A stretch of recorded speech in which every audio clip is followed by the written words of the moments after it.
اس کی بات پر ٹریسی نے زوردار کہا لگایا۔ اس کے کہے سے میرے ذہن میں کسی بھولی بسری یاد نے کروٹ بدلی، لیکن مجھے کچھ واضح یاد نہیں آ سکا تھا۔ بھاری آواز کے برعکس اس کا کہا نہایت سریلا تھا۔ البرٹ نے اس کے کہے پر توجہ دیے بغیر اپنی بات جاری رکھی۔ یقیناً تم جان گئے ہوگے کہ میں یہودی ہوں اور پھر امریکن خفیہ ایجنسی کا ایک آفیسر بھی ہوں۔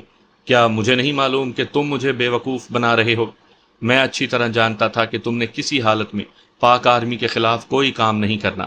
نہ جان کا خوف تمہیں اس بات پر مجبور کر سکتا ہے اور نہ ہی کوئی لالچ اکسا سکتی ہے۔ جب جانتے ہو تو پھر اتنی تگ و دو کا فائدہ؟ میں ابتدائی جھٹکے سے سنبھل گیا تھا۔ میں نے کہا تم پاک آرمی کے خلاف کام نہیں کرو گے، اور بے فکر رہو، ہم نے تمہیں پاکستان کے خلاف استعمال ہی نہیں کرنا۔ کیا مطلب؟ میں نے اس کی طرف حیرانگی سے دیکھا۔ وہ اطمینان سے بولا، مطلب نہایت واضح ہے، ہم تمہیں افغانستان میں موجود دہشت گردوں کے خلاف استعمال کرنا چاہتے ہیں، اور اگر میں اس کے لیے بھی تیار نہ ہوا تو؟ وہ اطمینان بھرے لہجے میں بولا، تو جاؤ، راستہ کھلا ہے، روکا کس نے ہے؟ بس خیال رکھنا کہ پاک آرمی کے ہتھے نہ چڑھ جانا۔ میں نے لرزتی سوچوں کے ساتھ کہا، یعنی تم یہ ویڈیوز پاک آرمی کے حوالے کر چکے ہو؟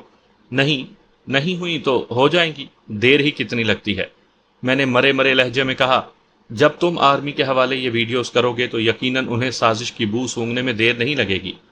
ہم نے آرمی کے حوالے نہیں کرنی، یہ تو آرمی کے اپنے ذرائع جو دہشت گردوں میں موجود ہیں وہ بڑی جاں فشانی سے ان ویڈیوز تک رسائی حاصل کریں گے اور فی الفور متعلقہ افراد تک یہ ویڈیوز پہنچا دیں گے۔ میں نے پوچھا، اور اگر میں تمہارے لیے کام کروں تو پھر کب تک یہ ویڈیوز آرمی کے حوالے نہیں کی جائیں گی؟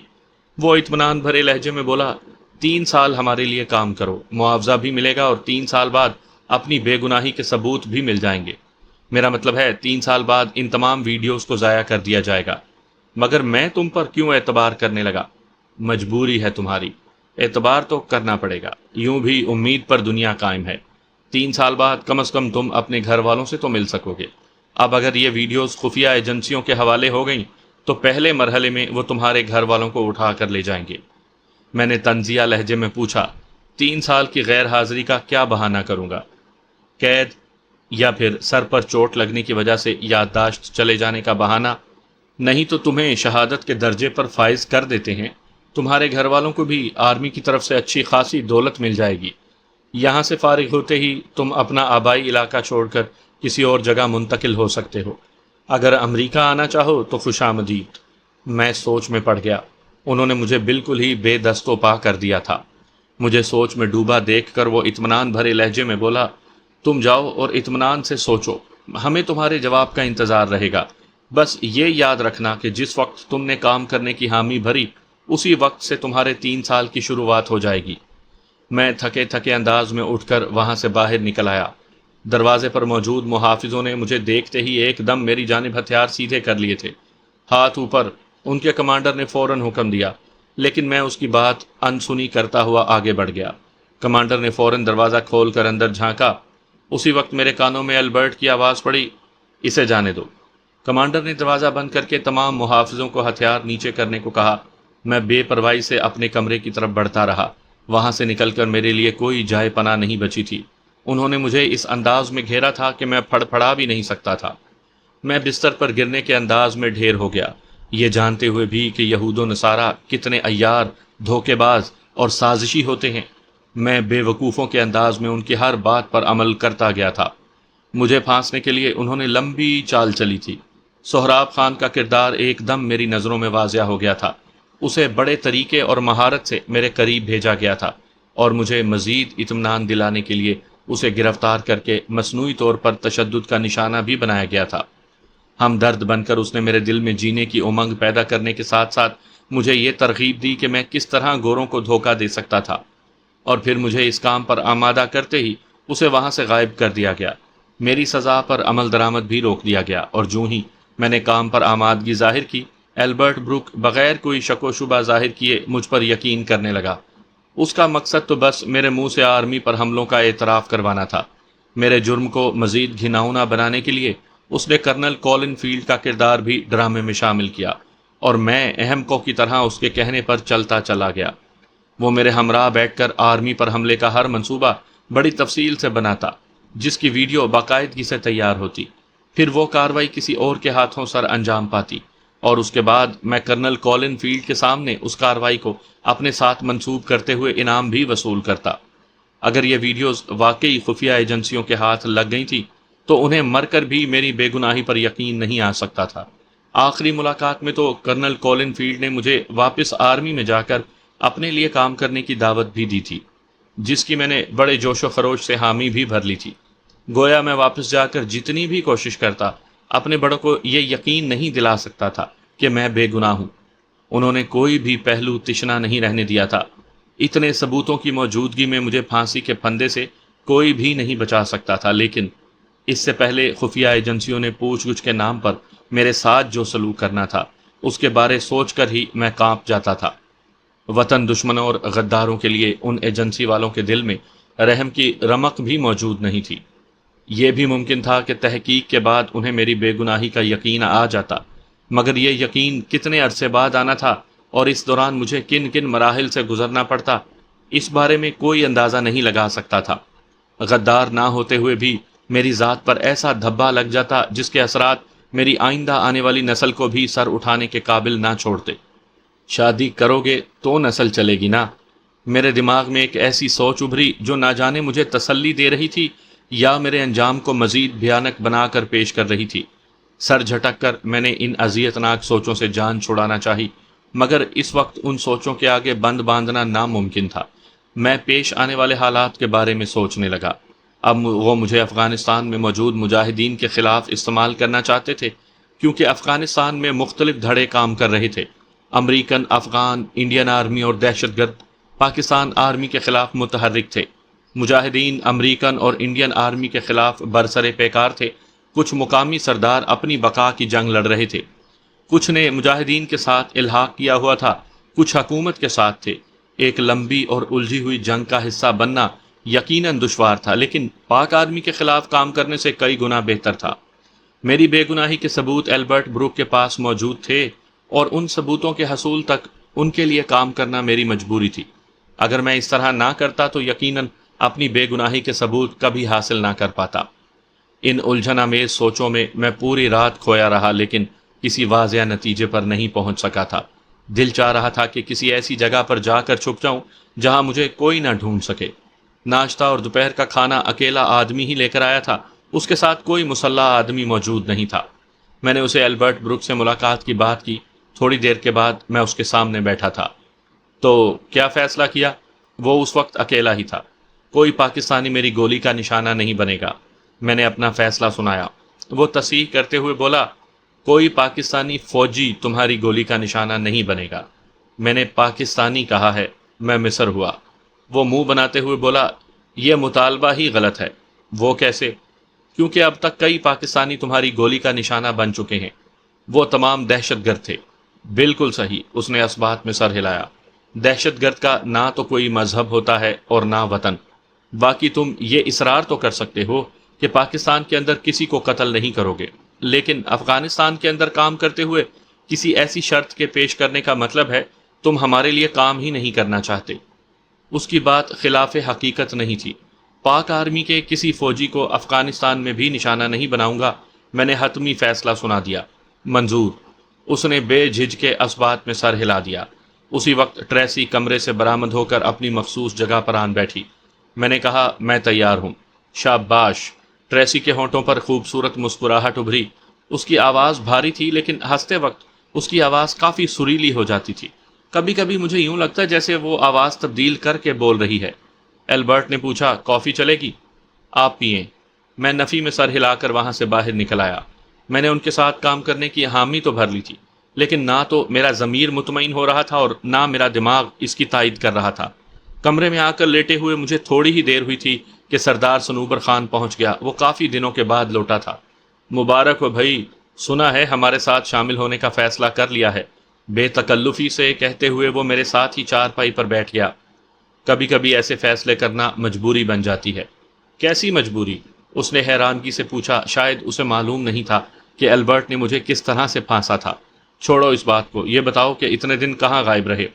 میں نے وہ دل خراش موضوع تبدیل کیا۔ اپنا تو کاروبار ہی ایسا ہے کہ کسی جگہ پر ٹک کر نہیں رہ پاتا۔ میں نے پوچھا، اب مجھے تمہارے زیر کمان کام کرنا پڑے گا یا البرٹ خود ہی مجھے حکم دیا کرے گا؟ وہ ہنسا۔ تم ایک خصوصی آدمی ہو جناب، میری کیا مجال کہ تمہیں حکم دے سکوں؟ البتہ یہ ممکن ہے کہ کبھی کبھی البرٹ صاحب کا حکم تم تک پہنچانے میں واسطہ بننا پڑے۔ ہم میں نے مطمئن انداز میں سر ہلا دیا کہ ایک غدار کے زیر کمان کام کرنا مجھے مزید پریشان کر سکتا تھا۔ اچھا، آج تمہارے لیے ایک خاص پارٹی کا انعقاد کر رہا ہوں۔ میں نے حیرانی سے پوچھا، کیسی پارٹی؟ تھوڑا ہلہ گلا کریں گے، رقص وغیرہ سے لطف اندوز ہوں گے، گانا بجانا ہوگا، کھانے پینے کا بندوبست کیا جائے گا، اور بس اس کے علاوہ اور کیا ہو سکتا ہے؟ میں نے بیزاری سے کہا، اس کی کیا ضرورت ہے؟ وہ جلدی سے بولا، واہ، اس کی کیوں ضرورت نہیں؟ ایس ایس جیسے نشانے باز کی آمد پر چھوٹا موٹا جشن تو بنتا ہے نا۔ گہرا سانس لیتے ہوئے میں چپ ہو گیا۔ وہ تھوڑی دیر گپے ہانکنے کے بعد چلا گیا۔ رات کو حویلی میں واقعی جشن کا سا سما تھا۔ 5-6 رقاصائیں اور پشتوں کے 2-3 گائک بھی بلائے گئے تھے۔ سپہر ہی کو آگ کے بڑے بڑے الاؤ حویلی کے وسیع صحن میں جلا کر سالم دمبے اور بکرے بھونے گئے۔ اندھیرا چھاتے ہی گانے بجانے کی محفل شروع ہو گئی تھی۔ البرٹ بروک کے علاوہ بھی مجھے چند امریکن نظر آ رہے تھے۔ خصوصی مہمانوں کے لیے صوفہ سیٹ رکھے گئے تھے، جبکہ باقی لوگ 3 اطراف میں بچھی ہوئی چارپائیوں پر بیٹھ گئے تھے۔ رقص کرنے والیوں کے لیے صوفوں اور چارپائیوں کے درمیان میں جگہ بنائی تھی۔ مختلف پکوانوں سے بھرے ڈونگے اور ٹرے گانے بجانے کے دوران ہی چارپائیوں اور صوفوں کے سامنے پڑی ہوئی میزوں پر سجا دیے گئے تھے۔ گویا ناظرین کو رقاصاؤں کے خوبصورت اجسام کو لٹکتے مٹکتے دیکھتے ہوئے کھانے کی سہولت پہنچا دی گئی تھی۔ ایسی محافل میں ام الخبائث کی موجودگی فرض ہوتی ہے۔ ٹریسی بھی لمبوترا گلاس ہاتھ میں تھامے میرے ساتھ آن بیٹھی اور گلاس سے ہلکی ہلکی چسکیاں لیتے ہوئے شوخی بھری نگاہوں سے مجھے گھورنے لگی۔ میں اس سے بے پرواہ ناچنے والیوں کو دیکھتا رہا۔ پیشہ ور ہونے کے باوجود ان میں سے کوئی بھی پلوشہ کی طرح رقص نہیں کر سکتی تھی۔ ان میں سے ایک کے جسمانی خال و قد پلوشہ سے ملتے جلتے تھے، بس بال ذرا لمبے تھے۔ نئے نقش پلوشہ کی طرح جاذبے نظر نہیں تھے، اور وہ پلوشہ جتنی ماہر رقاص بھی نہیں تھی۔ دشمن جہاں سے تھوڑی بہت مشابہت رکھنے کی وجہ سے وہ میری نظروں کا مرکز بنی رہی۔ تم مسلسل اس کالے کپڑوں والی رقاصہ کو اس لیے گھورے جا رہے ہو کہ یہ جسمانی طور پر اس جسم فروش لڑکی سے مشابہت رکھتی ہے جس نے تمہارا سودا کیا تھا، ہے نا؟ ٹریسی کی بھاری آواز نے میرے کانوں میں زہر انڈیلا۔ میں نے تلخ لہجے میں کہا، تمہیں اس سے کوئی مطلب نہیں ہونا چاہیے۔ اس کا سریلا کہا بلند ہوا۔ ویسے میرے بارے میں کیا خیال ہے؟ اس نے بے باک لہجے میں پوچھا۔ میں طنزیہ لہجے میں بولا، مجھ سے کیوں پوچھ رہی ہو؟ آئینہ دیکھ لینا تھا۔ اس نے مسکراتے ہوئے کہا، یقین کرو میں تمہاری نام نہاد محبوبہ کی طرح جسم فروش نہیں ہوں۔ تو اس جسم کو کوئی احمق ہی خرید سکتا ہے۔ نہ جانے کیوں مجھے اس سے چڑ ہونے لگی تھی۔ شاید اس نے پلوشہ کے بارے جو بکواس کی تھی وہ مجھے ہضم نہیں ہو رہی تھی۔ میرے طنزیہ لہجے کی پرواہ نہ کرتے ہوئے وہ بولی، ویسے شادی شدہ ہو کر تمہیں کسی فاحشہ میں دلچسپی نہیں لینا چاہیے تھی۔ اس کی بات سنتے ہی میں حیرت سے اچھل پڑا تھا۔ تمہیں کیسے پتا کہ میں شادی شدہ ہوں؟ وہ فخریہ لہجے میں بولی، تم امریکن انٹیلیجنس کے ایک میجر سے مخاطب ہو۔ اچھا، تو امریکن انٹیلیجنس کی میجر کو یہ تو معلوم ہے کہ میں شادی شدہ ہوں، لیکن یہ پتہ نہیں کہ کافی عرصہ پہلے ہی میں اپنی بیوی کو طلاق دے چکا ہوں۔ اس نے تصدیق چاہنے والے انداز میں کہا، اس فاحشہ کے لیے جو تمہیں بیچ کر چلی گئی؟ میرا خیال ہے کہ ایک امریکن لڑکی کو یہ زیب نہیں دیتا کہ وہ کسی مرد کے ساتھ جسمانی تعلق کو اتنے اوچھے نام سے ظاہر کرے۔ تم خود بھی یقیناً کئی مردوں کو نواز چکی ہوگی۔ اس نے طنزیہ ہنکارا بھرا، غلط فہمی ہے جناب کی، ضروری نہیں کہ ہر امریکن لڑکی ایسی ہی ہو۔ ایک آدھ کی پارسائی پوری قوم کی بے راہ روی کا دفاع نہیں کر سکتی، بالکل اسی طرح جیسے ایک آدھ کی بے راہ روی پوری قوم کو گمراہ ثابت نہیں کرتی۔ وہ فلسفیانہ لہجے میں بولی، فی الحال موضوع بحث وہ فاحشہ اور میں ہیں۔ نہ تو تمہاری قوم کی پارسائی اس کی جسم فروشی پر مٹی ڈال سکتی ہے، اور نہ میری تہذیب کی آزادی مجھے میلا ثابت کر سکتی ہے۔ یوں دعویٰ کرنے سے کیا حاصل؟ شاید تمہارے قریبی ساتھی بھی اس بات پر یقین کرنے کو تیار نہ ہو۔ میں نے اسے شرمندہ کرنے کی کوشش کی۔ وہ اعتماد سے بولی، تمہیں تحقیق کرنے کی اجازت ہے۔ کس لیے؟ میں نے حیرانی سے اسے گھورا۔ دوستی کے لیے۔ اس نے میرا ہاتھ تھام لیا۔ محترمہ، میں نے صرف اپنی بے گناہی کے ثبوت حاصل کرنے کے لیے تمہارے لیے کام کرنے کی حامی بھری ہے۔ یقیناً اس میں تم سے عشق کرنے کی کوئی وجہ شامل نہیں۔ وہ مسکرائی، تو کیا یہ کام تو اب بھی ہو سکتا ہے؟ میں نے طنز کا ایک اور تیر چلاتے ہوئے کہا، ہاں، اگر تم دنیا کی آخری لڑکی ہوئی تو۔ اس نے برا منائے بغیر پوچھا، اچھا سچ سچ بتاؤ، کیا حقیقت میں تمہیں بدصورت اور بھدی لگ رہی ہوں؟ مجھے نہیں لگ رہی ہو، تم ہو ہی بدصورت۔ میں نے اسے متون کرنا جاری رکھا۔ اسی وقت 3 امریکن صوفوں کو چھوڑ کر رقاصاؤں کے ساتھ ناچنے لگے تھے۔ اچھا میرے ساتھ رقص کرنا پسند کرو گے؟ میری کسی بھی بات کا برا منائے بغیر وہ زبردستی گلے پڑ رہی تھی۔ میں نے منہ بناتے ہوئے جواب دیا، اگر ناچنا آتا نا تب بھی یہ حماقت نہ کرتا۔ چلو نا۔ اس نے کھڑے ہو کر میرا ہاتھ پکڑ کر کھینچا۔ ایک جھٹکے سے اپنا ہاتھ چھڑا کر میں بھنے ہوئے گوشت کی طرف متوجہ ہو گیا۔ کندھے اچکاتے ہوئے وہ ناچنے والوں کی طرف بڑھ گئی۔ پشتو ساز پر رقص کرنا کچھ زیادہ ہی آسان ہوتا ہے۔ اپنے امریکن ساتھیوں کے بجائے وہ اسی لڑکی کے ساتھ مل کر تھرکنے لگی جو مجھے پلوشہ کی طرح لگ رہی تھی۔ چست لباس میں اس کا سڈول اور پرکشش بدن پیشہ ور رقاصاؤں سے زیادہ جاذب نظر لگ رہا تھا۔ آج تو بڑی گپ شپ ہو رہی تھی، صنوبر خان نے میرے ساتھ بیٹھتے ہوئے مسکرا کر پوچھا۔ میں نے منہ بناتے ہوئے کہا، گپ شپ نہیں کر رہا تھا، جان چھڑا رہا تھا۔ وہ حسرت بھرے لہجے میں بولا، قسم سے یار ہم تو ترس رہے ہیں اس کالی کے لیے۔ میں استہزائی انداز میں ہنسا، تو میں کیا کروں؟ یہ بھی صحیح کہا، اس نے برا نہیں منایا تھا۔ میں نے طنزیہ انداز میں کہا، سردار صاحب وہ امریکن ہے اور تم اس کے لیے کام کرتے ہو، اپنے آقاؤں کی عزت پر نظر رکھنا کوئی مثبت فعل نہیں ہے۔ اس نے بلند و بانگ کہا لگایا، یار یہ حبشن اپنے امریکن ساتھیوں کو بھی گھاس نہیں ڈالتی۔ ویسے اس حبشن میں پرکشش لگنے والی چیز کون سی ہے؟ وہ ندیدے پن سے بولا، مجھے تو سر تپا پرکشش دکھتی ہے۔ میں نے ٹریسی کی طرف دیکھا، اس کے رقص کو بے ہنگم اچھل کود ہی کہا جا سکتا تھا، لیکن حقیقت یہی ہے کہ جوان لڑکی کا سازوں کی لے پر اچھلنا کودنا ہی بذات خود ایک خوش کن نظارہ ہوتا ہے۔ صنوبر خان کی بات میں مجھے کوئی شک نہیں تھا۔ ٹریسی کے اندر ایک عجیب سی پر اسرار کشش موجود تھی جس کی توجیہ سے میں قاصر تھا، حالانکہ بظاہر نظر وہ کالی کلوٹی تھی۔ موضوع تبدیل کرتے ہوئے اس نے مجھے بے حیائی سے پوچھا، اچھا رات گزارنے کے لیے کس رقاصہ کا انتخاب کرو گے؟ میں نے انکار میں سر ہلاتے ہوئے کہا، مجھے ان خرافات سے دور ہی رکھو۔ نہ کرو یار، اس نے حیرانی ظاہر کی۔ اس کی حیرت مجھے ترغیب دینے کی غرض سے تھی۔ یہ حقیقت ہے صنوبر خان، میں اپنی بات پر قائم رہا۔ تم سے شاید پلوشہ خان وزیر کا پرکشش بدن نہیں بھلایا جاتا۔ اس کا اندازہ حقیقت سے خالی نہیں تھا۔ میں صاف گوئی سے بولا، نہ تو میں نے اسے اس نظر سے دیکھا تھا اور نہ کبھی اس کے بارے میں غلط خیال دل میں لایا تھا۔ اتنا عرصہ اس کے قریب رہنے کے باوجود ایسا دعویٰ کرنا تمہیں زیب نہیں دیتا۔ ایک مکروہ ہنسی اس کے ہونٹوں پر نمودار ہو گئی تھی۔ میں نے بیزاری سے کہا، مجھے صفائیاں دینے سے چڑ ہے۔ ویسے وہ خود بھی اس معاملے میں بڑی تیز ہے، مردوں کو لبھانا اور الو بنانا تو اس کے لیے بالکل ہی آسان ہے۔ بھاڑ میں جائے، میں تپتے ہوئے بولا۔ ٹھیک ہے جگر، مزے کرو۔ وہ مزید تکرار کیے بغیر اٹھ کر ایلبرٹ کی طرف بڑھ گیا تھا۔ گھنٹے پون گھنٹے کی اچھل کود کے بعد ٹریسی دوبارہ میرے پاس آن کر بیٹھ گئی۔ کیسا لگا میرا رقص؟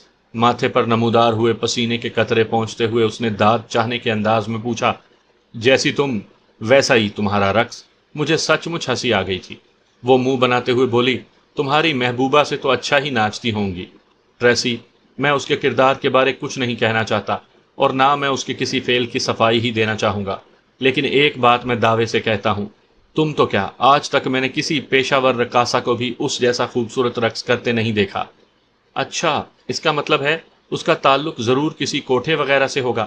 میں نے حیرانی ظاہر کرتے ہوئے پوچھا، تمہیں کیا معلوم کوٹھا کیا ہوتا ہے؟ تم یہ بات کیوں بھول جاتے ہو کہ میں امریکن انٹیلیجنس کی میجر ہوں اور پاکستان آنے سے پہلے یہاں کے لوگوں اور تہذیب و ثقافت کے بارے مکمل جانکاری حاصل کر چکی ہوں۔ ویسے سچ کہوں تو مجھے تم ایلبرٹ بروک کی محافظ لگتی ہو۔ وہ منہ بناتے ہوئے بولی، وہ میرا ہم رینک ہے، گو مجھ سے 2-3 سال سینئر ہے، لیکن ہے وہ بھی میجر۔ میں کولڈ ڈرنک کا گلاس بھر کر ہلکی ہلکی چسکیاں لینے لگا۔ وہ پروگرام رات گئے تک جاری رہا۔ اس دوران میں ٹریسی میرے ناگواری ظاہر کرنے کے باوجود وہیں بیٹھے زبردستی میرے ساتھ گپیں ہانکتی رہی۔ پروگرام کے اختتام پر پسند کی رقاصہ کو پکڑ کر امریکن جیالے اپنے کمروں کا رخ کرنے لگے۔ ٹریسی نے مسکرا کر کہا، ایک لڑکی تو تمہارے حصے میں بھی آ رہی ہے۔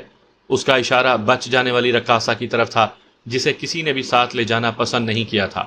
میں نے طنزیہ انداز میں کہا، تم ہو نا میرے ساتھ؟ سچ؟ وہ جیسے کھل اٹھی تھی۔ بالکل، لیکن اس کے بعد تم پارسائی کا دعویٰ نہیں کر سکو گی۔ وہ اطمینان سے بولی، پرواہ نہیں، چلتا ہوں پھر ملیں گے۔ میں جانتی تھی تمہارے بھونڈے مذاق کو۔ منہ بناتے ہوئے وہ اپنے کمرے کی جانب بڑھ گئی۔ اس کی کھلی ڈلی دعوت کے باوجود مجھے یقین نہیں تھا کہ اس کی دعوت بس دکھاوا ہی ہے۔ اگلے دن دوپہر کو میری آنکھ کھلی تھی، ناشتے کا وقت گزر چکا تھا۔ ملازم میرے لیے دوپہر کا کھانا لے آیا۔ کھانے سے فارغ ہو کر میں چائے پی رہا تھا کہ البرٹ ٹریسی کے ہمراہ میرے کمرے میں داخل ہوا۔ میں اسے دیکھ کر حیران رہ گیا تھا، کیونکہ اسے اپنے کمرے میں پہلی بار دیکھ رہا تھا۔ وہ لکڑی کی کرسی پر نشست سنبھالتے ہوئے بولا، مسٹر زیشن، ہم ذرا غلام خیل تک جا رہے ہیں، پرسوں واپسی ہوگی، اس کے بعد اکٹھے افغانستان کی جانب کوچ کریں گے۔ ٹریسی بے تکلفی سے میرے ساتھ چارپائی پر بیٹھ گئی تھی۔ میں بھی تمہارے ساتھ چلتا ہوں، حویلی میں پڑے پڑے تنگ آ گیا ہوں۔ مناسب نہیں ہے، اس نے نفی میں سر ہلایا۔ کیا مطلب؟ میں نے حیرانگی ظاہر کی۔ دراصل وہاں چند قبائل کے سرداروں کا اکٹھ ہو رہا ہے، جس میں پاکستان آرمی کے خلاف حکمت عملی ترتیب دی جائے گی، اور یقیناً تم ایسی کسی بھی محفل کا حصہ بننا پسند نہیں کرو گے۔ صحیح کہا، میں نے تائیدی انداز میں سر ہلا دیا تھا۔ ٹریسی نے مزاحیہ انداز میں کہا، اگر پسند کرو تو میں تمہارے لیے رک سکتی ہوں۔ کوشش کرنا کہ غلام خیل ہی سے افغانستان چلی جانا، میں البرٹ کے ساتھ آ جاؤں گا۔ میری بات پر البرٹ نے زوردار کہا لگایا۔ ٹریسی کے چہرے پر بھی خوبصورت مسکراہٹ نمودار ہو گئی تھی۔ البرٹ نے کہا، ویسے ٹریسی، واکر کی طرف سے دی گئی دعوت ٹھکرانا کفران نعمت ہی تو ہے۔ ٹریسی نے یقین بھرے لہجے میں کہا، یہ صرف انجانے میں بے وقوفی کا مرتکب ہو رہا ہے۔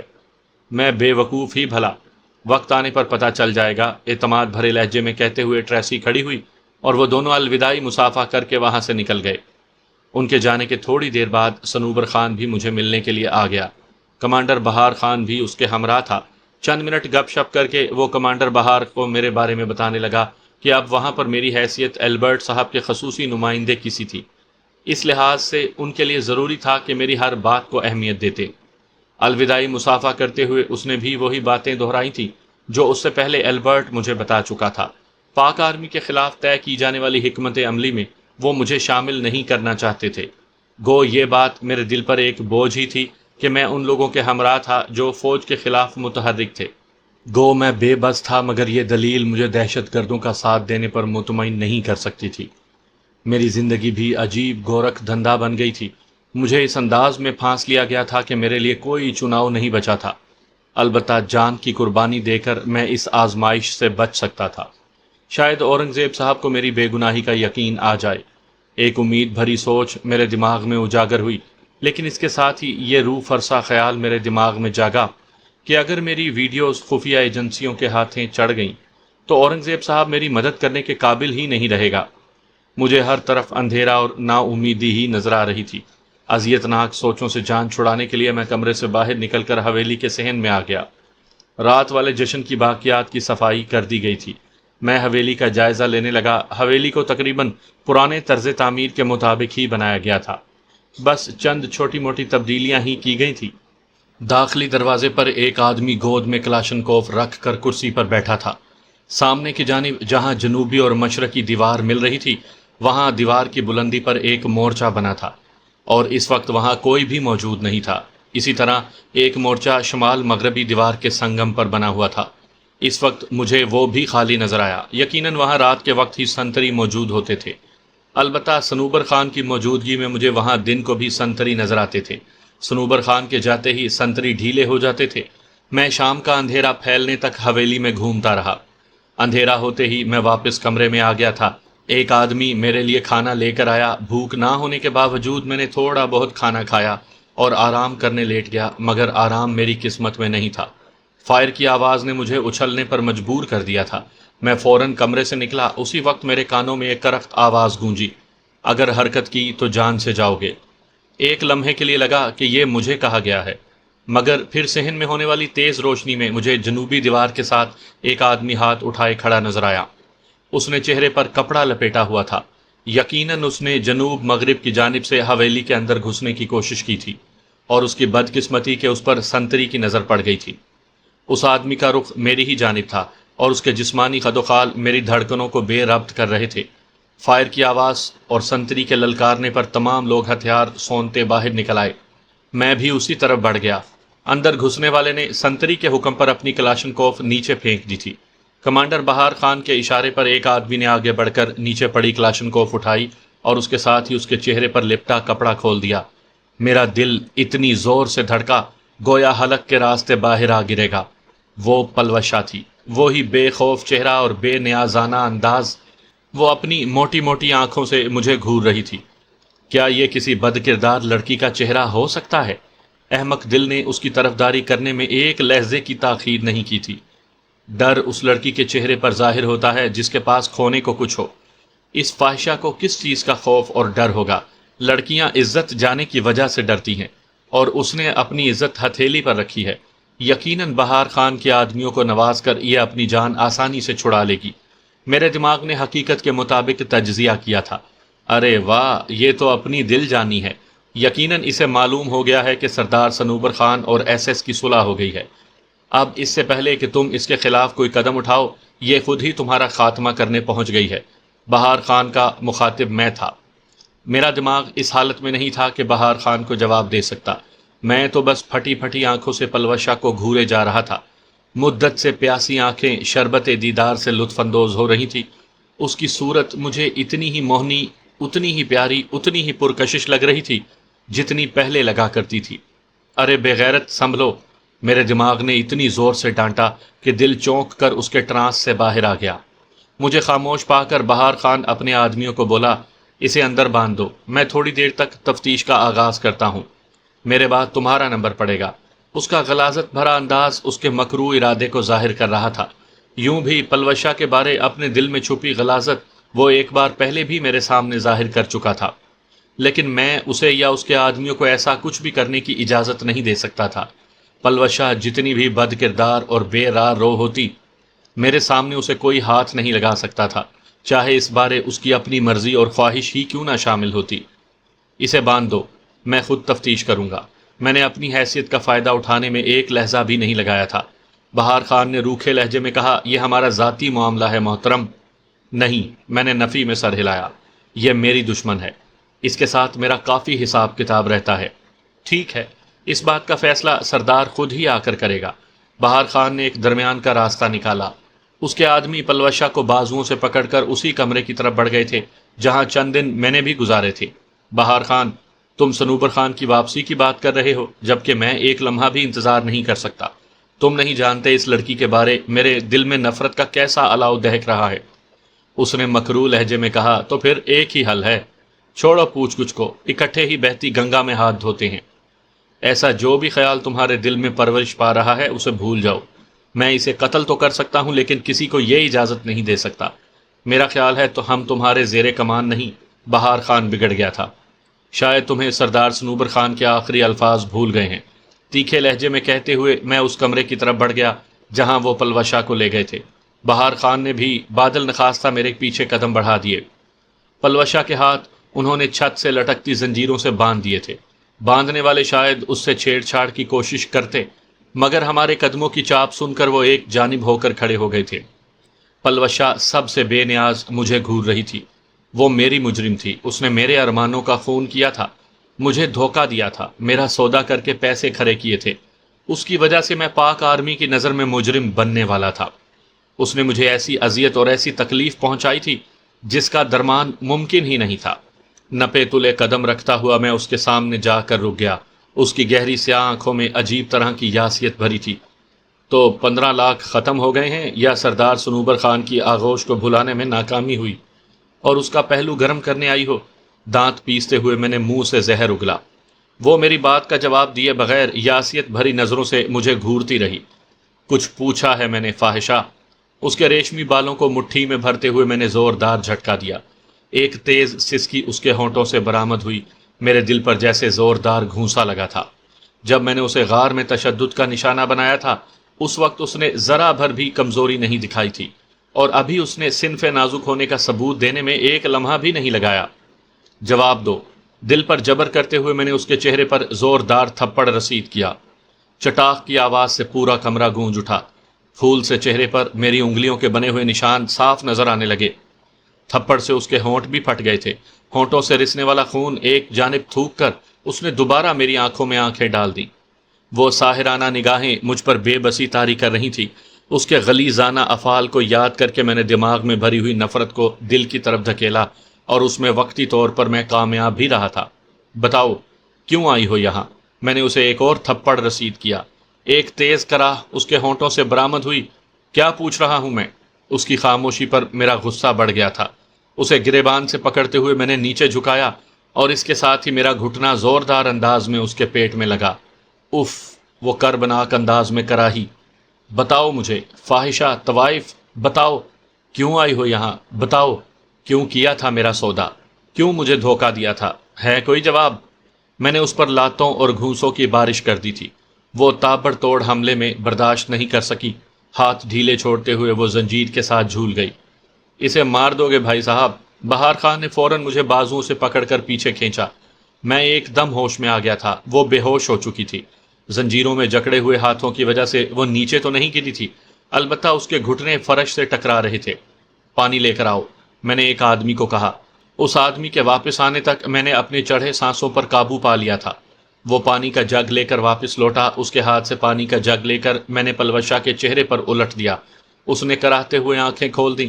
ایک دو لمحہ اسی حالت میں زنجیروں سے لٹکے رہنے کے بعد وہ لڑکھڑاتی ہوئی کھڑی ہو گئی۔ اس کے بدن میں ہونے والی لرزش واضح نظر آ رہی تھی۔ ایک بار پھر میرا دل بغاوت پر اتر آیا، لیکن دماغ اسے کمزوری ظاہر کرنے کا کوئی موقع نہیں دینا چاہتا تھا۔ میں اس کے بالکل قریب کھڑا تھا، اتنے قریب کہ اس کے مہکتے سانس میری قوت شامہ کو تازگی بخش رہے تھے۔ میری پیاسی نظریں اس کے چہرے کا طواف کر رہی تھی۔ جانے کتنی بار میرے ہونٹوں نے ان موٹی موٹی ساحرانہ آنکھوں کے نمکین پانی کا ذائقہ چکھا تھا۔ جانے کتنی بار میرے ہونٹوں نے ان ملائم گالوں کے لمس سے لذت کشید کی تھی۔ جانے کتنی بار میرے ہونٹوں کو لب شیریں کی حلاوت نصیب ہوئی تھی۔ اور اب وہ سب کچھ قصہ پارینہ بن چکا تھا۔ وہ چہرہ جسے میں تقدس اور پاکیزگی کی علامت سمجھا کرتا تھا، وہ غلاظت کی پوٹ نکلا تھا۔ کچھ پوچھا ہے میں نے؟ دل کی طرف سے تسلسل سے دہرائی جانے والی نرمی کی درخواست کو درخور اعتنا نہ جانتے ہوئے میں نے غضب بھرے لہجے میں پوچھا۔ میرے دائیں ہاتھ نے ایک بار پھر ان زلفوں کو گرفت میں لے لیا تھا جو ریشم کے تاروں سے بھی زیادہ ملائم تھیں۔ اس کی آنکھوں کی گہرائی میں جوار بھاٹا اٹھا۔ دو موتی پلکوں سے پھسل کر گالوں پر لڑکے اور میرا سارا غصہ، سارا غضب ہوا بن کر اڑ گیا۔ اس کے بالوں پر میری گرفت ڈھیلی ہوئی اور میرا ہاتھ نیچے لٹکنے لگا۔ چلو، بہار خان کی طرف رخ کر کے میں نے تمام کو باہر نکلنے کا اشارہ کیا۔ میرے ہمراہ قدم بڑھاتے ہوئے اس نے طنزیہ لہجے میں پوچھا، بس ہو گئی تفتیش؟ جب کہہ دیا ہے کہ اس بارے تم میں سے کوئی کچھ نہیں کہے گا تو یقیناً تمہارا بولنا نہیں بنتا۔ مجھے تو خاموش کروا لو گے، مگر سردار صنوبر خان نے جس طرح کی تفتیش کرنی ہے وہ یقیناً تم سے برداشت نہیں ہوگی۔ اس معاملے میں سردار کی بھی کوئی بات نہیں سنوں گا، اطمینان بھرے لہجے میں کہتے ہوئے میں نے دروازہ تالا کیا اور چابی جیب میں ڈال لی۔ دروازے کو کھلا چھوڑ کر میں بہار خان کے آدمیوں کو کوئی موقع نہیں دینا چاہتا تھا کہ وہ پلوشا کے ساتھ کوئی گھٹیا حرکت کر سکیں۔ پلوشا کے ہاتھوں میں پڑی زنجیر کے تالے کی چابی بھی ان سے لے کر میں نے جیب میں ڈال لی تھی۔ بہار خان مجھے تو کچھ نہیں کہہ سکتا تھا، البتہ اپنا ایک آدمی اس نے پلوشا کے قید خانے کے سامنے کھڑا کر دیا تھا۔ میں اپنے کمرے میں پہنچ کر بے قراری سے ٹہلنے لگا۔ مجھے 1% بھی اندازہ نہیں تھا کہ پلوشا مجھے یوں ٹکرا جائے گی۔ اس سے ملنے کی کتنی خواہش تھی میرے دل میں، اب جب کہ وہ سامنے آ گئی تھی میرے پاس سوال ہی ختم ہو گئے تھے۔ اس کی وہاں آمد کا مقصد بھی معلوم نہیں تھا۔ اس بارے جب تک وہ خود زبان نہ کھولتی میں اس سے کچھ نہیں اگلوا سکتا تھا۔ خود پر جبر کرتے ہوئے اس پر جتنا تشدد میں کر سکتا تھا کر چکا تھا۔ اس سے مزید میں اسے کچھ بھی نہیں کہہ سکتا تھا۔ اس کے پھولوں سے ملائم بدن کی لرزش میری آنکھوں میں لہرائی اور میرا دل دکھ کے گہرے احساس سے بھر گیا۔ مجھے ایسا نہیں کرنا چاہیے تھا۔ خود کلامی کے انداز میں بڑبڑاتے ہوئے میں اپنی مٹھیاں بھینچنے لگا۔ اپنے افعال کی وہ خود جواب دہ تھی، مجھے اسے تشدد کا نشانہ بنانے کا کوئی حق نہیں پہنچتا تھا۔ تمہاری آنکھوں سے آنسو کیوں نکلے ہیں چندا؟ آنکھیں بند ہوتے ہوئے میں نے اس سے سوال کیا۔ پلیز مجھے معاف کر دو کہ میں خود پر قابو نہ رکھ سکا۔ میری آنکھوں میں پانی بھر گیا تھا، میری بے چینی میں ایک دم اضافہ ہوا اور میں بن پانی کی مچھلی کی طرح تڑپنے لگا۔ وہ بھوکی ہوگی، شاید اسے پیاس بھی لگی ہو سکتا ہے کپڑوں کے گیلا ہونے کی وجہ سے اسے سردی لگ رہی ہو۔ وہ اتنی نازک ہے، کیا ساری رات ہاتھ بلند کیے کھڑی رہ سکے گی؟ مختلف قسم کے اذیت ناک سوالات میری سوچوں میں سرسرانے لگے۔ اگر صنوبر خان نے واپس آ کر اسے تشدد کا نشانہ بنانا چاہا تو کیا میں اسے روک پاؤں گا؟ اس کا جواب نفی میں تھا۔ میرے لیے ایک ساتھ اتنے زیادہ آدمیوں کا مقابلہ کرنا ممکن نہ ہوتا۔ کافی دیر سر کھپانے کے بعد میں اسی نتیجے پر پہنچا کہ اسے فرار کروا دینے میں بھلائی تھی۔ 2 دن بعد میں نے یوں بھی افغانستان روانہ ہو جانا تھا۔ پھر نامعلوم کب واپسی ہوتی، میں زندہ بھی رہ پاتا یا نہیں۔ بہتر یہی تھا کہ اس کے ساتھ ایک آخری احسان کرتا جاتا۔ میں نے اسے دنیا کی ہر لڑکی سے زیادہ چاہا تھا، اور اپنی چاہت کے لیے اتنا تو میں کر ہی سکتا تھا۔ بعد میں صنوبر خان یا البرٹ پارٹی جو بھی بکواس کرتے، مجھے اس سے کوئی فرق نہیں پڑتا تھا۔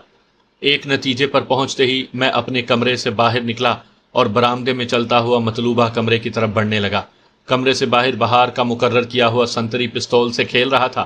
میں نے ایک لمحے وہ اس پستول کو پہچان لیا تھا۔ وہ وہی پستول تھا جو پلوشہ نے قبیل خان سے چھینا تھا، اور اب پلوشہ سے اس کے ہاتھ چڑھ گیا تھا۔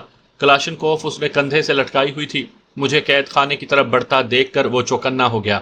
میرے قریب پہنچتے ہی وہ محتاط انداز میں بولا، کمانڈر بہار خان نے حکم دیا ہے کہ کوئی آدمی پلوشہ سے نہ ملے۔ کیا اس نے میرا نام بھی لیا تھا؟ جی جناب، اس نے زور و شوروں سے کہا۔ میں نے پرخیال انداز میں سر ہلایا اور پھر ایک دم جھپٹ کر اس کی گردن پکڑ لی۔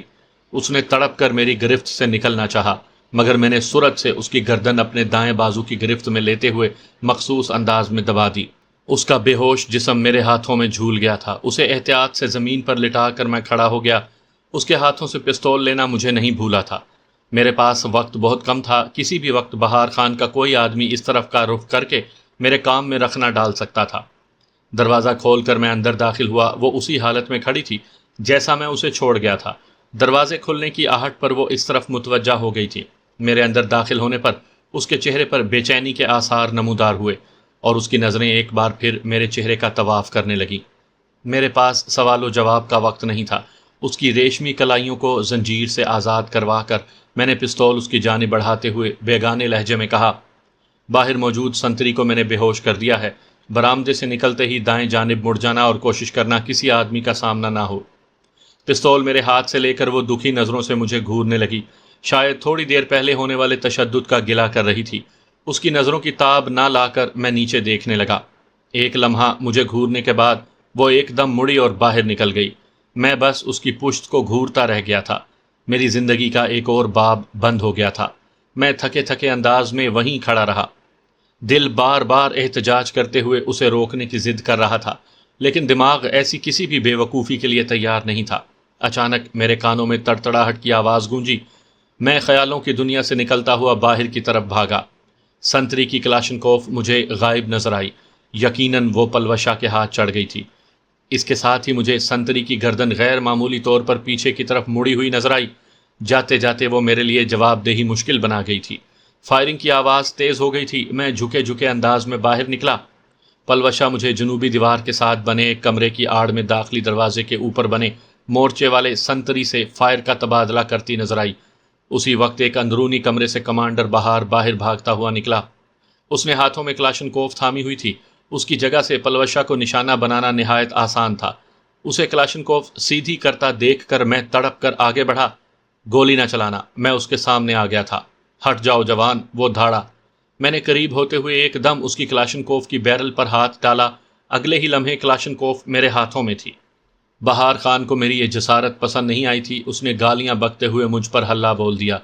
ایک جانب ہٹتے ہوئے میں نے اس کے کولوں پر ایک زوردار ٹھوکر رسید کی۔ وہ چند قدم بھاگتے ہوئے منہ کے بل نیچے گر پڑا، لیکن ایک لمحہ بھی زمین پر لیٹے بغیر وہ دوبارہ کھڑا ہوا اور گالیاں بکتے ہوئے میری جانب بڑھنے لگا۔ اچانک میرے کانوں میں پلوشہ کی تیز چیخ آئی۔ میرا دل خوف سے بھر گیا تھا۔ میں نے اس کی جانب نظریں دوڑائیں۔ وہ نیچے گر گئی تھی۔ یقیناً اسے گولی لگ گئی تھی۔ میرے دماغ میں ایک دم سرخ چادر تن گئی تھی۔ بغیر ایک سیکنڈ ضائع کیے میں نے کلاشنکوف کی بیرل کا رخ بہار خان کے سر کی طرف موڑا اور ٹریگر دبا دیا، ورنہ میرا اسے قتل کرنے کا 1% بھی ارادہ نہیں تھا۔ لیکن پلوشہ کی چیخ سننے کے بعد اگر میری کوئی ترجیح تھی تو وہ پلوشہ کی زندگی تھی۔ مورچے کی طرف سے اب تک فائر کی آواز آ رہی تھی۔ گھٹنا نیچے ٹیکتے ہوئے میں نے مورچے کے ہول پر شست باندھی جہاں سے کلاشنکوف کی بیرل جھانک رہی تھی۔ اس بے وقوف نے مورچے کے اندر جلنے والی روشنی کو بھی بجھانے کی ضرورت محسوس نہیں کی تھی۔ مسلسل 2 بار ٹریگر دبا کر میں نے مورچے والے سورما کو اپنے انجام تک پہنچایا اور پلوشہ کی طرف بھاگ پڑا۔ وہ ہوش میں تھی۔ اس کی دائیں ٹانگ سے خون بہہ رہا تھا۔ گولی اس کی ران کی جڑ میں لگی تھی۔ میں نے فوراً دائیں بائیں دیکھا۔ چند قدم کے فاصلے پر پڑی لاش کے سر سے بندھی پگڑی کھل کر نیچے گری ہوئی تھی۔ وہ پلوشہ کی گولی کا نشانہ بنا تھا۔ میں نے آگے بڑھ کر پگڑی اٹھائی اور اس سے ایک لمبی پٹی پھاڑ کر پلوشا کی ٹانگ پر لپیٹنے لگا۔ اس کی ٹانگ سے بھل بھل بہتا خون دیکھ کر مجھ پر گھبراہٹ طاری ہونے لگی تھی۔ وہ آنکھیں بند کر کے کراہتی رہی، حالانکہ وہ بہت حوصلے اور برداشت والی تھی، لیکن اس وقت برداشت کا دامن اس کے ہاتھ سے چھوٹ گیا تھا، بلکہ تھوڑی دیر پہلے میرے تشدد کرنے پر بھی اس نے خاصی کمزوری دکھائی تھی، حالانکہ اس سے پہلے وہ ایسی نہیں تھی۔ اس کی حالت دیکھ کر میرا دماغ معوف ہوا جا رہا تھا، میری سمجھ میں کوئی لایا عمل نہیں آ رہا تھا۔ میں نے حویلی کے صحن میں نظریں دوڑائیں، ایک لاش داخلی دروازے کے ساتھ اور دوسری صحن کے وسط میں پڑی تھی، تیسری لاش بہار خان کی تھی جو برآمدے کے سامنے تھی، اسی طرح ایک لاش اس سنتری کی تھی جسے میں نے بے ہوش کیا تھا اور بعد میں پلوشا نے اس کی گردن مروڑ دی تھی، پانچویں لاش مورچے کے اندر موجود اس آدمی کی تھی جسے ختم کرنے کے لیے میں نے عادت کے برعکس اکٹھی 2 گولیاں چلائی تھیں، کیونکہ اس وقت پلوشا کی چیخ سن کر مجھ سے ذرا سی بھی تاخیر برداشت نہیں ہو پا رہی تھی۔ صنوبر خان بہار خان کے زیر کمان 4 آدمی حویلی میں چھوڑ گیا تھا، 5واں خود بہار خان تھا اور پلوشا خان کی وجہ سے وہ 5 لاشوں کی صورت بکھرے پڑے تھے۔ اب وہاں رہنا خطرے سے خالی نہیں تھا۔ صنوبر خان تک پلوشا کی گرفتاری کی بات پہنچ گئی تھی، اس لیے میں ان اموات کو کسی نامعلوم حملہ آور کے کھاتے میں بھی نہیں ڈال سکتا تھا۔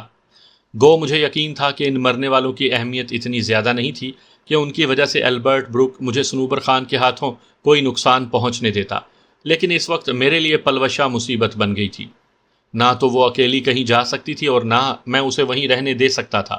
اس کے تمام افعال کے باوجود وہ اب بھی میرے لیے اہم تھی۔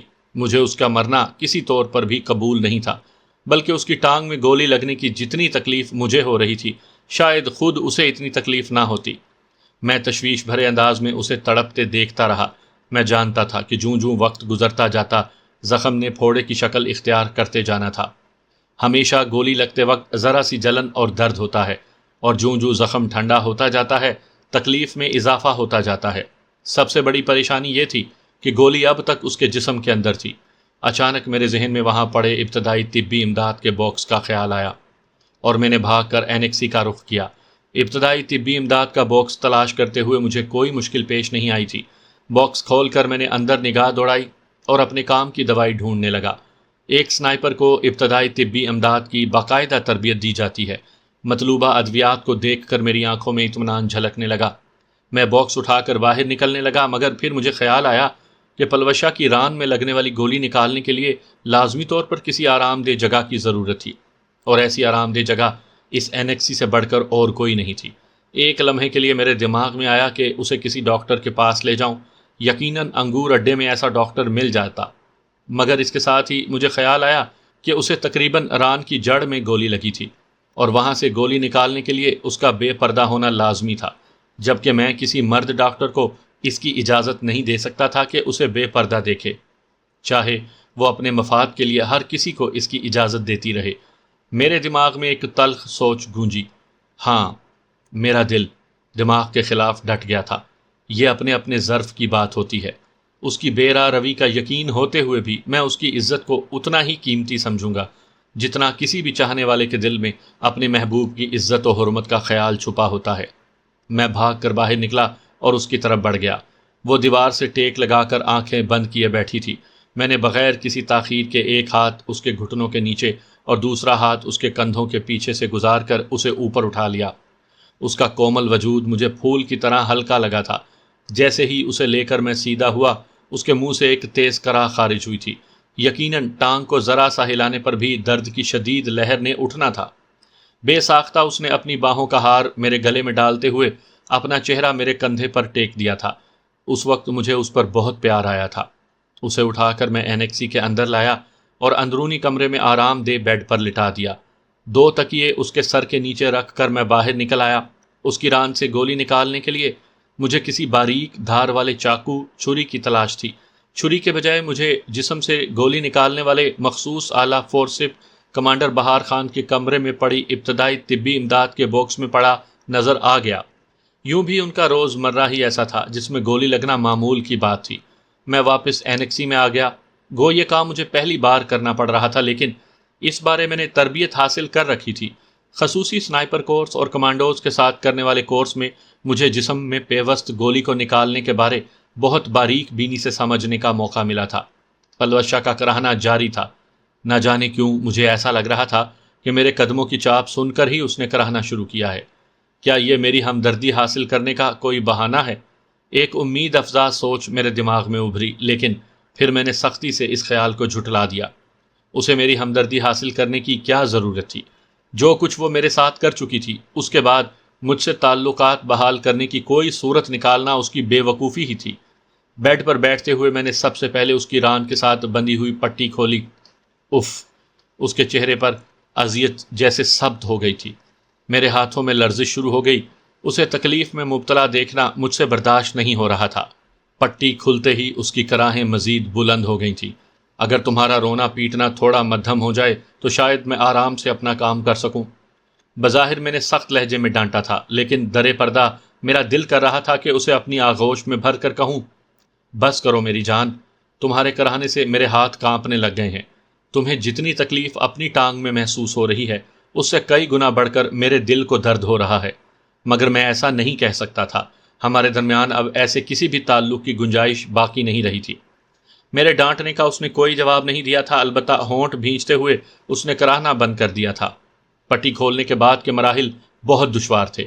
سب سے پہلے تو اس کے زخم کو کھول کر دھونا ناقابل عمل لگ رہا تھا۔ اگر پہلے کبھی ایسی صورتحال پیش آئی ہوتی تو مجھے اتنی مشکل پیش نہ آتی، کیونکہ اس وقت میں اسے شریک حیات بنانے کا فیصلہ کر چکا تھا، اور اب وہ میرے لیے اجنبی لڑکی تھی، اور کسی اجنبی لڑکی کو بے پردہ کرنا ایک شریف انسان کے لیے دشوار ہی ہوتا ہے۔ لیکن اس کے علاوہ کوئی چارہ کار بھی نہیں تھا۔ بغیر کسی گاڑی کے انگور اڈے تک جانا اگر ناممکن نہیں تو مشکل ترین ضرور تھا، اور بالفرض میں وہاں تک پہنچ بھی جاتا، تب بھی عجیب بات یہ تھی کہ میرا دل اسے کسی مرد ڈاکٹر کے سامنے بے پردہ ہونے کی اجازت دینے پر تیار نہیں تھا۔ اس کے بعد خون کو روکنا بھی بہت ضروری تھا۔ ابتدائی طبی امداد کا تو پہلا اصول ہی خون کے بہاؤ کو روکنا ہوتا ہے۔ ایک صاف چادر لے کر میں نے اس کے پیٹ سے لے کر رانوں تک بچھائی اور اس کا زیریں لباس اتار دیا۔ وہ آنکھیں بند کیے خاموش پڑی رہی۔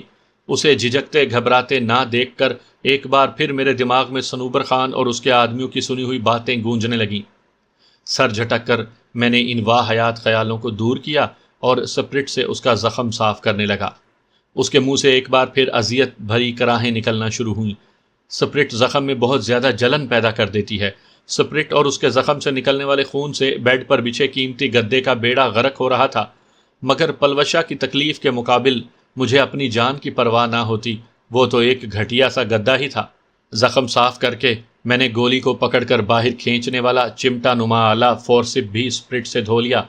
اچانک میری آنکھوں کے سامنے وہ منظر اجاگر ہو گیا جب غار کے اندر میرے کندھے سے گولی نکالتے وقت اس نے اپنے ہاتھوں کے پیالے میں میرا چہرہ تھامتے ہوئے تسلی دی تھی۔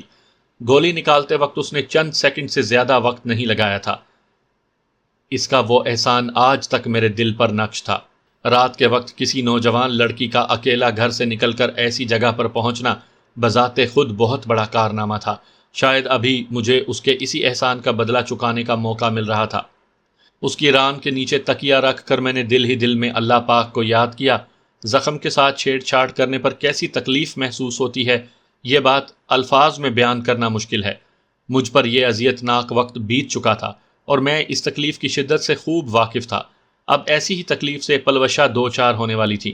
میرے دل کو تو اس کے کانٹا چبھنا بھی گوارا نہیں تھا، لیکن بدقسمتی کہ مجھے اسے اس حال میں دیکھنا پڑ رہا تھا۔ گہرا سانس لے کر میں نے ہمت باندھی اور چمٹے نما اوزار کی نوک زخم کے منہ کی طرف بڑھا دی۔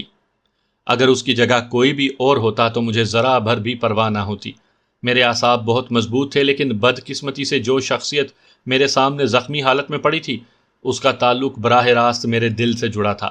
اپنی عزیز ہستی کا آپریشن کرنا خود اپنے جسم کے کسی حصے پر تباہ آزمائی کرنے کے مترادف ہوتا ہے۔ اچانک میرے دماغ میں خیال آیا کہ اگر وہ تکلیف کی شدت کو برداشت نہ کر سکی اور اس نے اچھلنا شروع کر دیا تو یقیناً وہ زیادہ زخمی ہو سکتی تھی۔ یہ خیال آتے ہی میں رسی کی تلاش میں اینیکسی سے باہر نکل آیا۔ رسی ڈھونڈنے میں مجھے کوئی دشواری نہیں ہوئی۔ ایک لمبی رسی مجھے ملازموں کے کمرے میں مل گئی تھی۔ میں جو ہی واپس لوٹا اسے حیرانی بھری نظروں سے اپنا منتظر پایا۔ یقیناً اس کی سمجھ میں میرا یوں چلے جانا نہیں آ رہا تھا۔ میرے ہاتھوں میں رسی کا بنڈل دیکھ کر اس کی حیرانی دو چند ہو گئی تھی، لیکن اس نے کچھ بھی کہنے سے گریز کیا تھا۔ میں بھی وضاحت کیے بغیر بیڈ کے نیچے سے رسی گزار کر اسے مضبوطی سے جکڑنے لگا۔ اس کی چھاتی اور پیٹ سے رسی لپیٹتے ہوئے میں اس کے گھٹنوں تک رسی کو بل دیتے ہوئے لایا۔ بس رانوں کی تھوڑی سی جگہ میں نے خالی چھوڑ دی تھی، اب وہ چاہ کر بھی معمولی سے زیادہ حرکت نہیں کر سکتی تھی۔ وہ خاموشی سے مجھے یہ سب کرتا دیکھتی رہی، شاید اسے بھی کچھ نہ کچھ اندازہ ہو گیا تھا کہ میں کیا کر رہا ہوں۔ میرے کندھے سے گولی نکالتے وقت اس نے میری مردانگی کو یوں للکارا تھا کہ مجھے اس اذیت ناک مرحلے سے گزرنا آسان ہو گیا تھا، لیکن وہ تو صنف نازک تھی۔ ایک جوان سال لڑکی کو میں کیا کہہ کر جوش دلاتا؟ اس کی عمر کی لڑکیاں تو شاید ایسا منظر دیکھ کر ہی بے ہوش ہو جائیں، لیکن وہ ان روایتی دوشیزاؤں سے یکسر مختلف تھی۔ فورسپ دوبارہ ہاتھوں میں تھام کر میں نے زخم میں گھسیڑا، گو میرا دل کانپ رہا تھا، مگر میں نے ہاتھوں کی لرزش پر قابو پا لیا تھا۔ وہ کمزوری دکھانے کا وقت نہیں تھا۔ میں جتنی نرمی دکھاتا پلوشا کو اتنی زیادہ تکلیف پہنچتی۔ گولی لگنے کا زخم سامنے سے ہمیشہ تنگ ہوتا ہے، لیکن گولی جسم کو پھاڑ کر نکل جائے تو جس جگہ سے گولی نکلتی ہے وہاں سے کافی سارا گوشت لے اڑتی ہے۔ پلوشا نے سختی سے دانت پر دانت جما کر آنکھیں بند کر لی۔ اس کا سارا جسم تشنج کے مریض کی طرح اکڑ کر لرزنے لگا۔ اگر میں نے اسے باندھا نہ ہوتا تو یقیناً وہ خود کو زیادہ زخمی کروا بیٹھتی۔ اس کی تیز کراہوں سے بے پرواہ بنتے ہوئے میں نے گولی ٹٹول کر آلے کے منہ میں تھامی۔ یہ بظاہر بہت عام اور آسان سا لگتا ہے، سننے والوں کو کبھی بھی اس تکلیف اور اذیت کا اندازہ نہیں ہو سکتا جو زخمی پر گزر رہی ہوتی ہے۔ البتہ زخمی کوئی ایسی شخصیت ہو جس سے دل کے تار جڑے ہوں، تب انسان اس درد کو بہت اچھی طرح محسوس کر سکتا ہے۔ گولی کو آلے کے منہ میں پھنسا کر میں نے احتیاط سے باہر کھینچا۔ پلوشا مٹھیاں بھینچ کر اس درد کو برداشت کرنے کی کوشش کر رہی تھی۔ گولی زخم سے باہر نکلتے ہی اس نے سختی سے روکا ہوا سانس ایک آہ کے ساتھ خارج کیا اور بدن ڈھیلا چھوڑ دیا۔ زخم سے خون بہت تیزی سے نکلنے لگا تھا۔ میں نے دوبارہ زخم کو سپرٹ سے دھویا اور پائیوڈین سے روئی تر کر کے زخم کے منہ پر رکھ دی۔ خون کے بہاؤ کو روکنے کے لیے میں نے کافی زیادہ پٹی طے کر کے زخم کے منہ پر دبا دی تھی۔ پٹی باندھنے سے پہلے اسے رسیوں کی گرفت سے آزاد کروانا ضروری تھا۔ اس کا جسم رسیوں سے آزاد کر کے میں نے چوڑی پٹی زخم پر لپیٹی اور ایک درد کش ٹیکا تیار کرنے لگا۔ درد کش ٹیکا بھی جسم کے پرگوشت حصے میں لگایا جاتا ہے، لیکن اب اس کا میرا معاملہ ڈاکٹر اور مریض کا سا تھا۔ دل میں کافی ساری جھجک محسوس کرتے ہوئے میں نے اسے کولے پر انجیکشن لگا دیا۔ دوائیوں کے باکس میں اینٹی بایوٹک انجیکشن بھی موجود تھے۔ ایک اینٹی بایوٹک انجیکشن میں نے اس کے دائیں بازو کے رگ میں بھی لگا دیا۔ وہ ابھی تک گہرے گہرے سانس لے کر گزری تکلیف کو زائل کرنے کی کوشش کر رہی تھی۔ میرا دل کر رہا تھا کہ اس کا سر گود میں لے کر بیٹھ جاؤں، لیکن شکر کا مقام تھا کہ میرے دماغ نے برے بھلے کی تمیز نہیں کھوئی تھی، ورنہ مجھے دل کی مانتے ہی بنتی۔